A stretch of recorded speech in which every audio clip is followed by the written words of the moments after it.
बंदर ईस्ट की 15 साल की बच्ची को टेम्पो से नाला सुपारा फाटा ले जाकर उसके साथ दुष्कर्म किया गया। वहीं पेलहर के क्राइम ब्रांच डिस्क्लोजर ब्रांच ने इसकी सूचना दी है। आरोपी पीड़िता को 25 फरवरी की शाम 5 बजे भैंदर से ओम नाला सोपारा फाटा उसे झूठे प्रलोभन देकर लेकर गया और उसे एक पतरे के शेड के नीचे रखा और उसके साथ दुष्कर्म किया और उसके बाद उसने उसका मोबाइल छीन लिया और किसी को बताने पर जान से मारने की धमकी भी दी। वहीं पेलहर थाने में 27 फरवरी को गैंग क्राइम से बच्चों के संरक्षण अधिनियम के तहत अपहरण और बलात्कार सहित ये मामला सामने आया और इसे दर्ज किया गया। पेलहर के वरिष्ठ पुलिस निरीक्षक विलास चौंगुले ने अपराध शाखा के पुलिस निरीक्षक महेंद्र शेलार, उप निरीक्षक सानिल पाटिल की एक टीम ने आरोपी का पता लगाया और उसे अपराध स्थल और खुफिया सूत्रों से प्राप्त तकनीकी जानकारी के आधार पर उसे गिरफ्तार कर लिया है और साथ साथ लड़की को भी छुड़वा लिया है। 2 दिन के बाद ये लड़की हाथ लगी है और उसने मिलने पर ये सारी घटनाक्रम को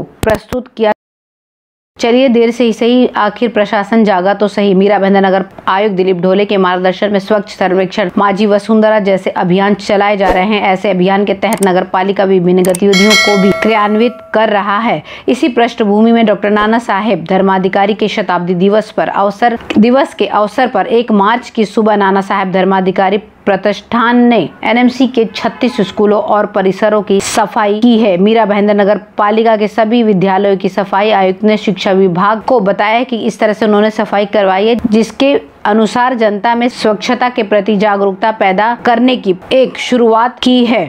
स्कूलों और परिसरों की सफाई कर्मी समेत सभी स्कूल के प्रधानाध्यापक और शिक्षक शामिल थे। नाना साहेब धर्माधिकारी प्रतिष्ठान ने सुरक्षा गार्डों के साथ उपस्थित होकर सफाई अभियान को सफलतापूर्वक अंजाम दिया है। हम आगे भी उम्मीद यही करते हैं कि इसी तरह से नगर पालिका ध्यान रखेगी स्कूलों का और स्कूलों में सिर्फ सफाई ही नहीं बल्कि और सारी सुविधाओं पर भी ध्यान देगी।